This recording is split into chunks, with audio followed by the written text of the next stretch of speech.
You might say, a dollar is worth a dollar. And technically, you'd be right. A dollar is worth exactly $1. But that answer, circular as it is, reveals something deeply uncomfortable about the world we live in. Something that most people sense but never quite articulate. A dollar is not worth a dollar because of anything inside it. There's no gold in your wallet, no silver, no land deed, no promise from anyone with real assets pledged against it. A dollar is worth a dollar because we all agreed it. And here's the question nobody seems to want to sit with. What happens when people stop agreeing? B-roll archival footage of 1970s gas lines, then cut to Weimar Germany wheelbarrows of cash, then cut to modern Venezuela citizens paying for groceries with stacks of bills. This isn't a theoretical question. It has happened before. It is happening right now in corners of the world that most of us never look at. And the mechanism that made it possible, the quiet, catastrophic shift that separated money from meaning, happened on a single night, in a single room, with a single decision that most Americans went to bed not knowing about. Graphic, August 15, 1971, Camp David, Maryland. By morning, the financial architecture of the entire world had been rewritten, and nobody asked you if that was okay. To understand what broke, you first have to understand what was built. It's 1944, World War II is still raging, but the Allied powers are already thinking ahead. They know that one of the reasons the war started was economic chaos, the hyperinflation of the Weimar Republic in Germany, the Great Depression, countries devaluing currencies to gain trade advantages in a race to the bottom that destabilized the entire global order. They were not going to let that happen again. So, in July 1944, 730 delegates from 44 countries descended on a resort in Bretton Woods, New Hampshire. Their mission: build a new global financial system from the ground up, one that was stable, trustworthy, anchored in something real. The man at the center of it was John Maynard Keynes, the most influential economist of the 20th century. Keynes had a vision, a new supranational currency, something he called the Bancor that no single country could manipulate. It was elegant. It was radical. He lost, instead. The United States, sitting on more than half the world's gold reserves, its mainland untouched by war, while Europe lay in rubble, pushed its own plan, and the world, desperate for stability, accepted it. The deal was this: every major currency would be pegged to the US dollar, and the US dollar would be pegged to gold. Specifically, 1 ounce of gold equaled $35.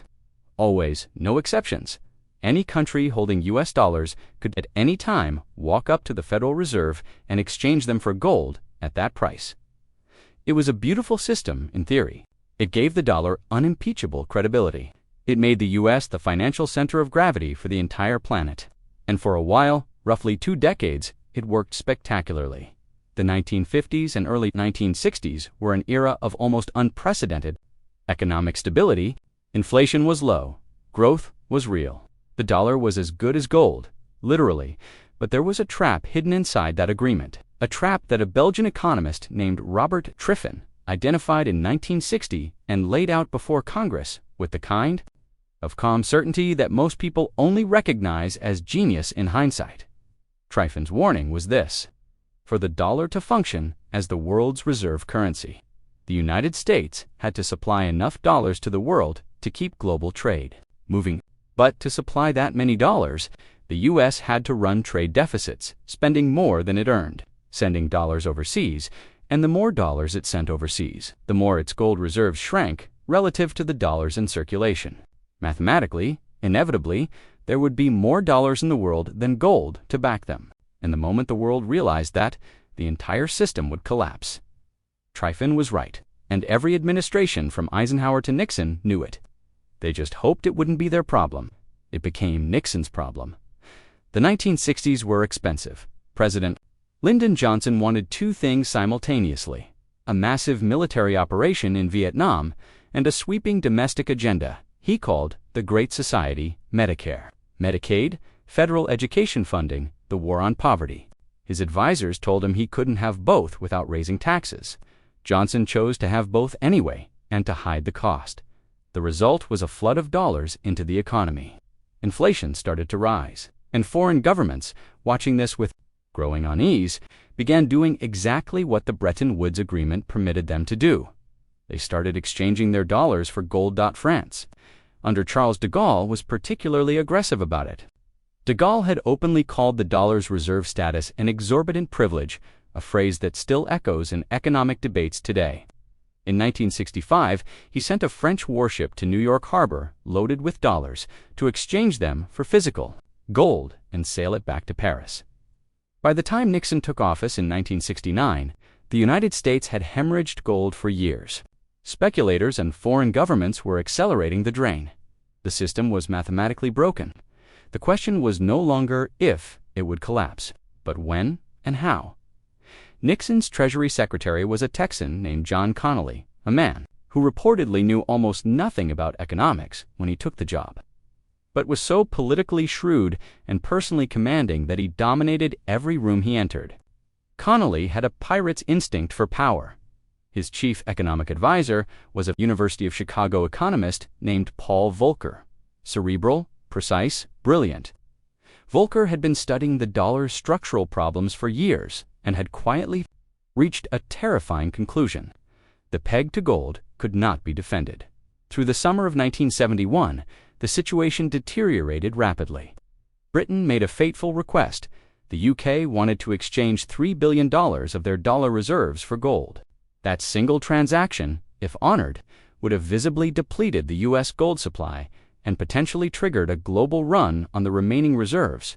It was the equivalent of a bank run. Except the bank was the United States of America. Nixon had days, maybe weeks, to act. On Friday, August 13, 1971, 15 men arrived at Camp David under strict secrecy. No press, no public announcement.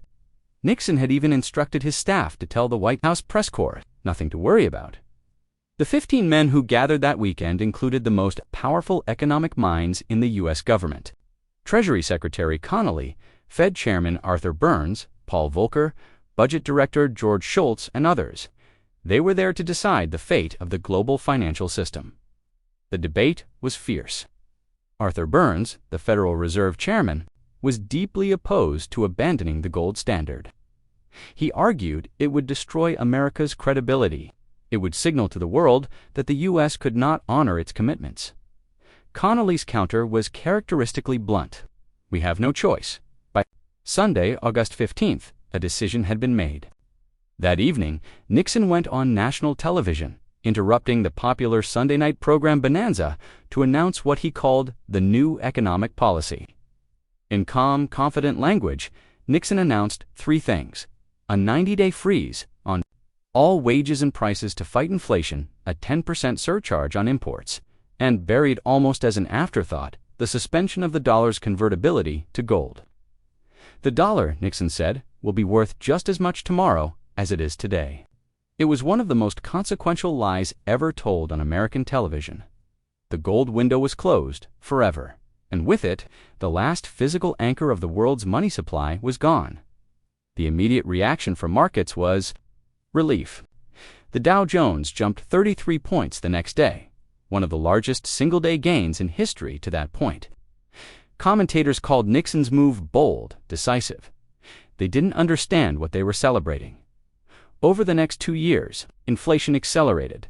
The Arab oil embargo of 1973 poured gasoline on the fire. By 1974, inflation in the United States hit 11%. By 1979, it would reach 13.5%. Interest rates had to be raised to 20% to kill it, a decision that crushed millions of ordinary Americans, destroyed the housing market, and triggered 2 recessions.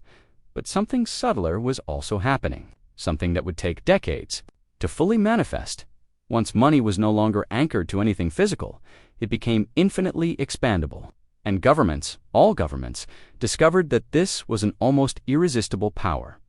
Need to fight a war? Print money. Need to bail out banks? Print money. Need to win an election? Stimulate the economy. Print money? The financial system slowly reorganized itself around this new reality. The dollar floated freely against other currencies, its value determined by currency markets' giant abstract trading floors where billions were bought and sold in microseconds based on algorithms, expectations, and sentiment. Value had been fully abstracted.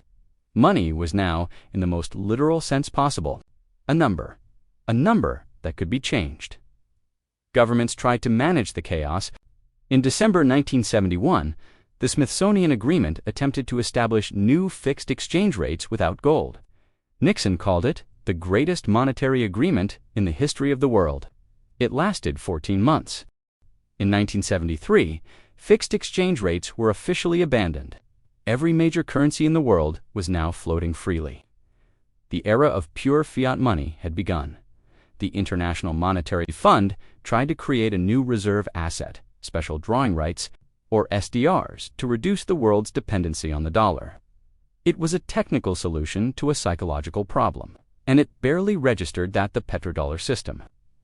America's deal with Saudi Arabia to price all oil sales in dollars in exchange for military protection gave the dollar a new kind of anchor, not gold, but energy. It worked remarkably well at maintaining dollar dominance. But it also meant that U.S. monetary policy was now entangled with Middle Eastern geopolitics in ways that would cost lives for decades. None of these fixes addressed the underlying reality. Money had become a social agreement without a physical guarantor. Its value rested entirely on institutional trust. And trust, as history repeatedly shows, is a finite resource. Here's where it gets uncomfortable, because everything that happened between 1944 and 1973, the structural flaws, the political evasions, the delayed consequences, is not history. It is a template. And we are living inside its sequel, Parallel 1, Debt Without Reckoning. In 1971, the U.S. national debt was approximately $400 billion. By 2024, it exceeded $34 trillion, a number so large it has lost emotional meaning. The interest payments alone on that debt now exceed the entire U.S. defense budget. When money has no physical anchor, debt has no natural ceiling. And every administration, Republican and Democrat alike, has chosen to borrow rather than confront the structural gap between what the government spends and what it collects.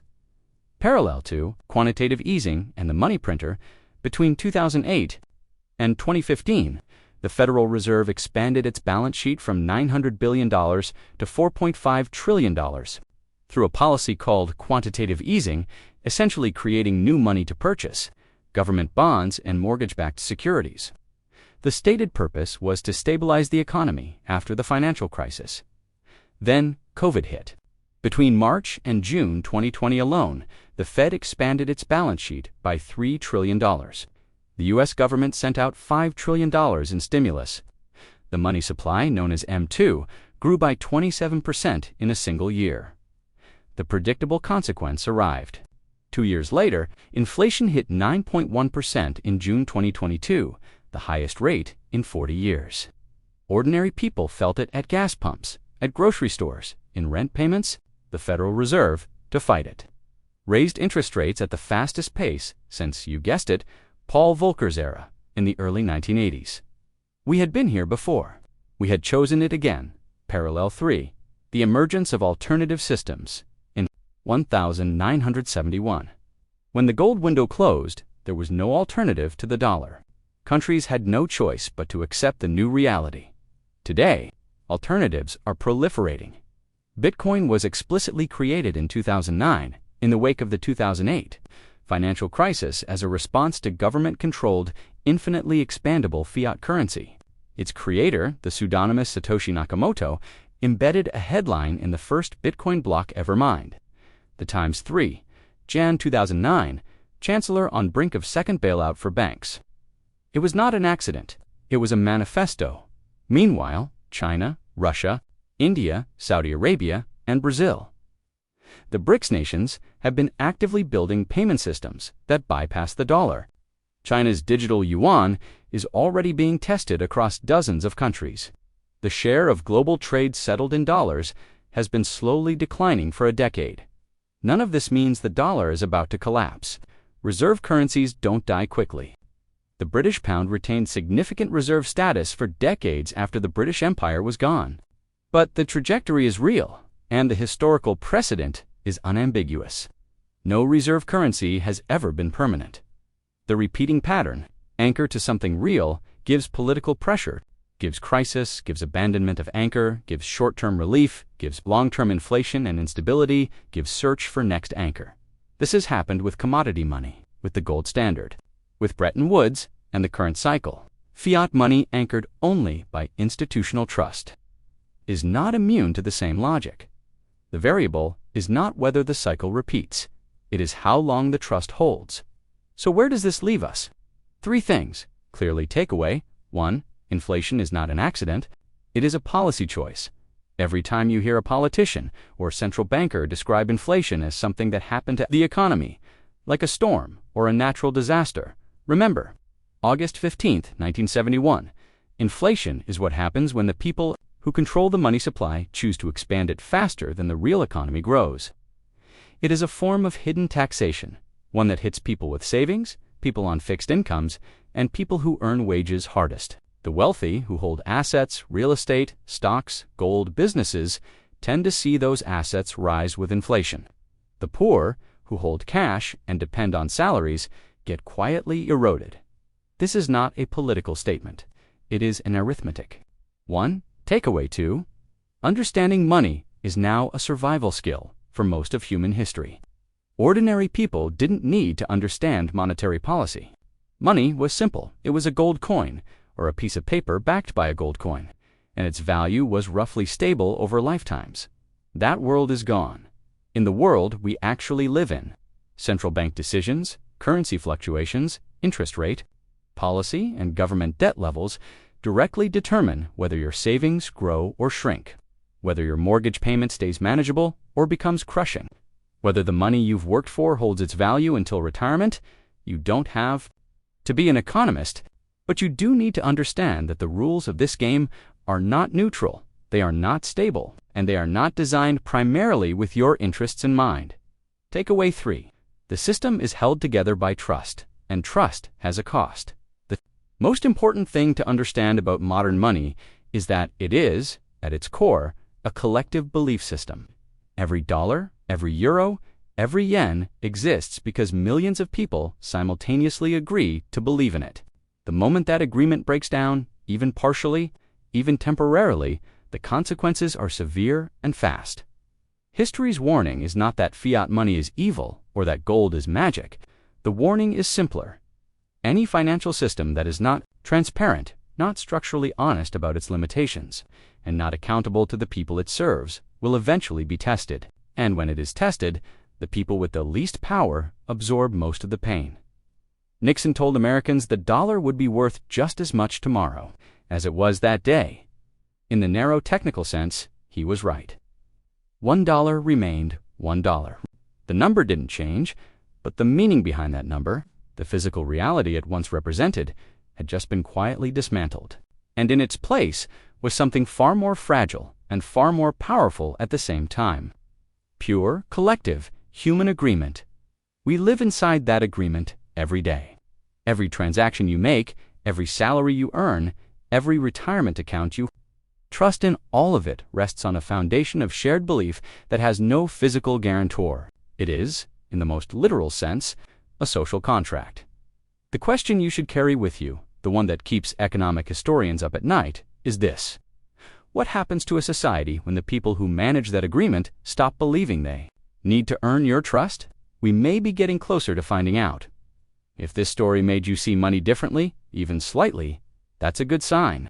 It means you're paying attention to something most people are deliberately not encouraged to. Think about if you want to go deeper. The books that shape this research are linked in the description below. Start with The Creature from Jekyll Island or Barry, Icahn Green's Globalizing Capital. 2 very different perspectives that together give you a real picture of how we got here. And if you know someone who checks their bank account every day without ever asking what those numbers actually mean, send them this video, not to scare them, just to make sure they're asking the right questions.